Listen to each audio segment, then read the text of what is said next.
दोस्तों, कल्पना कीजिए मुगल बादशाह अकबर का चमचमाता दरबार। वहाँ बीरबल जैसे चालाक दिमाग वाले मंत्री हर मुश्किल को हंसते हंसते सुलझा देते हैं।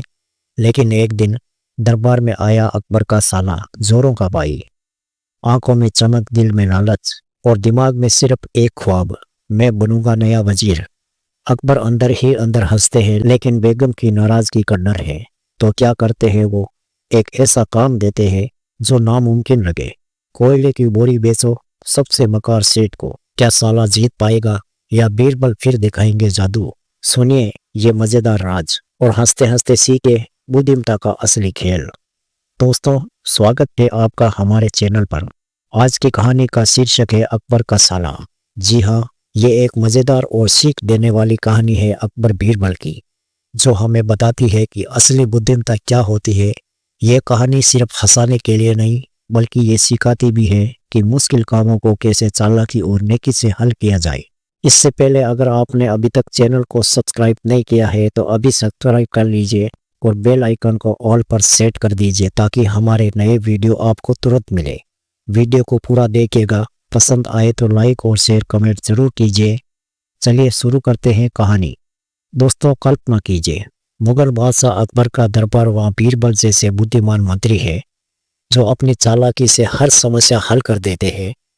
लेकिन एक दिन अकबर की पत्नी यानी उनकी लाडली बेगम का भाई आता है।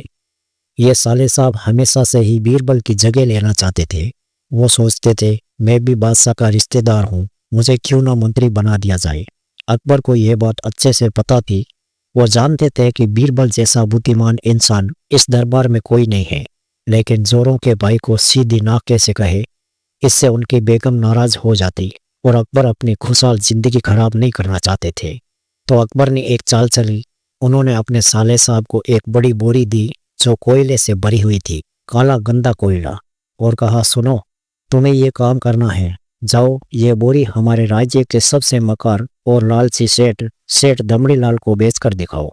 अगर तुम ये काम कर गए तो मैं तुम्हें बीरबल की जगह वजीर बना दूंगा। साले साहब ये सुनकर दंग रह गए। कोयले की बोरी बेचना, वो भी सेठ दमड़ी लाल को, जो शहर भर में अपनी चालाकी के लिए मशहूर था। सेठ तो किसी को भी ठगने में माहिर था, वो उल्टा साले को ही चूना लगा देंगे। लेकिन मजबूरी थी। साला बोरी उठाकर सेठ के पास पहुंचे। अब साले साहब बोरी उठाकर सेठ जी के पास पहुंचे। सेठ ने बोरी देखी और हंसते हुए कहा, ये क्या बकवास है? कोयला बेचने आए हो? मैं तो ऐसी चीजों के लिए एक कौड़ी भी नहीं दूंगा। फिर क्या था, साले साहब कुछ कह पाते, इससे पहले सेठ ने उन्हें धक्का देकर भगा दिया। उदास मुंह लिए साले साहब दरबार लौट आए। अकबर के सामने सिर झुकाया और बोले, बादशाह सलामत, मैं हार गया, ये काम नामुमकिन है। अकबर मुस्कुराए। अब उन्होंने वही काम बीरबल को सौंपा। बीरबल ने सोचा और फिर कहा, हुजूर, सेठ दमड़ी लाल जैसे लालची को यह पूरी बोरी तो क्या, मैं सिर्फ एक कोयले का छोटा सा टुकड़ा ही 10,000 रुपये में बेचकर बताऊंगा। लोग सब हैरान। बीरबल तुरंत निकल पड़े। दोस्तों, यही से कहानी की शुरुआत होती है। बीरबल ने पहले सोचा कि चीज की कीमत क्या बनती है, सिर्फ चीज नहीं बल्कि उसकी पैकेजिंग और कहानी। उन्होंने शहर के एक अच्छे दर्जी के पास जाकर एक शानदार मखमली कुर्ता सिलवाया, लाल रंग का, चमकता हुआ, गले में हीरे मोती की माला पहनी, पैरों में महंगी जूतियां। फिर कोयले का एक छोटा सा टुकड़ा लिया और उसे बारीक पिसवा लिया, जैसे काजल या सुरमा हो। इसे एक छोटी सी चमकदार चांदी की डिब्बी में भरा। अब बीरबल अपना भेष बदल चुके थे। वो एक अमीर शेख लग रहे थे जो बगदाद से आए हैं। उन्होंने शहर के मेहमान खाने में कमरा लिया और इश्तिहार लगा दिया, बगदाद से एक बड़े शेख आए हैं, उनके पास चमत्कारी सुरमा है, उसे आंखों में लगाओ तो मरे हुए पूर्वज दिख जाते हैं। वो सुरमा बताता है कि उन्होंने कहीं धन गाड़ा है या नहीं। ये खबर शहर में जंगल की आग की तरह फैल गई। हर कोई उत्सुक था। सेठ दमड़ी लाल को भी जब पता चला तो वो लालची तो था ही। सोचा, मेरे दादा परदादाओं ने जरूर कहीं सोना चांदी गाड़ा होगा। तुरंत शेख यानी बीरबल के पास पहुंचे। शेख साहब, वो सुरमा मुझे चाहिए, कितने में दोगे? बीरबल ने कहा, 20,000 रुपये में। मोल भाव हुआ। आखिरकार 10,000 में डील तय। लेकिन सेठ होशियार थे, बोले, मैं अभी लगा कर देखूंगा, अगर पूर्वज ना दिखे तो पैसे वापस करने पड़ेंगे। बीरबल हंसे, बिल्कुल, चलिए शहर के चौराहे पर चलते हैं, वहां सबके सामने टेस्ट करेंगे। चौराहे पर भीड़ लग गई। सब उत्सुक थे कि चमत्कार कब होगा।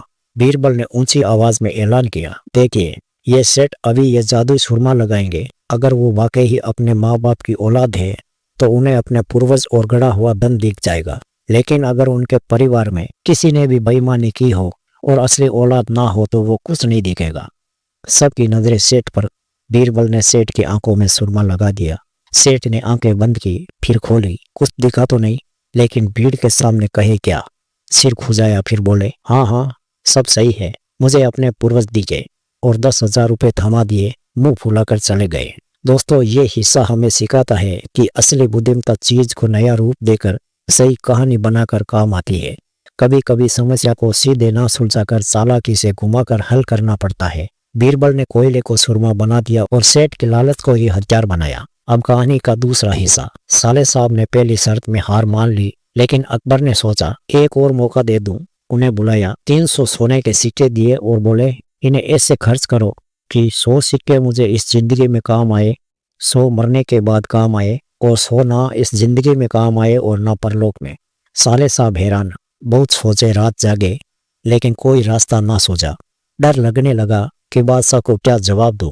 तभी उनकी बहन ने कहा, भाई साहब, बीरबल की मदद लो, वो तो जादूगर है समस्याओं के।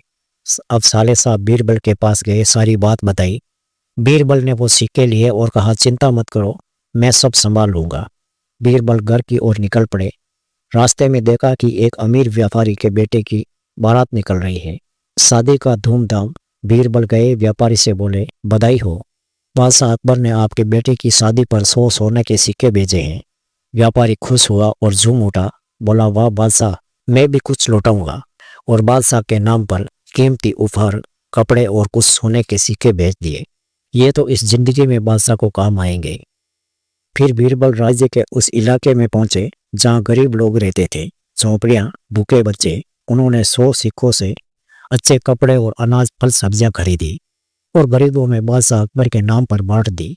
बीरबल बोले, ये बादशाह की तरफ से है, बादशाह के लिए दुआ करना।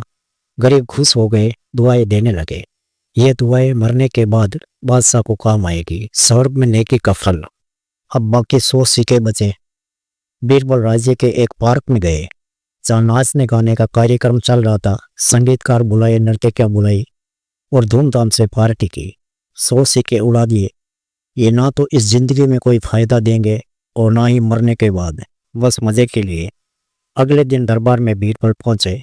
अकबर उत्सुक, बताओ बीरबल, कैसे किया। बीरबल ने सब बताया। 100 अमीर को दिए, बदले में उपहार मिले जो इस जिंदगी में काम आएंगे।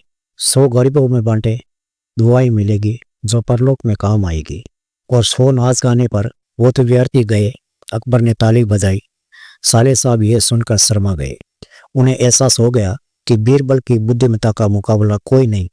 उन्होंने गलती मानी, मंत्री पद से इस्तीफा दे दिया और बीरबल को वापस अपना पद मिल गया। दोस्तों, इस कहानी से हमें ये सीख मिलती है, पहली बात, मुश्किल कामों को चालाकी से, नई सोच से हल करो। कोयला भी सुरमा बन सकता है अगर सही पैकेजिंग और कहानी हो। दूसरी सीख, नेकी कभी व्यर्थ नहीं जाती। दान दो तो दुआएं मिलेगी, खुशी बांटो तो जिंदगी सुंदर बनेगी। तीसरी सीख, असली बुद्धिमत्ता लालच पर नहीं बल्कि नेकी और लालच पर टिकी होती है। हम सब अपनी जिंदगी में ऐसे ही सोचें, छोटी समस्याओं को बड़ा बनाकर ना सुलझाएं बल्कि स्मार्ट तरीके से। अगर ये कहानी पसंद आई हो तो कमेंट में बताएं आपको कौन सी सीख सबसे ज़्यादा अच्छी लगी। लाइक और शेयर करना ना भूलें। अगली कहानी में मिलते हैं, तब तक के लिए खुश रहे, आबाद रहे, धन्यवाद।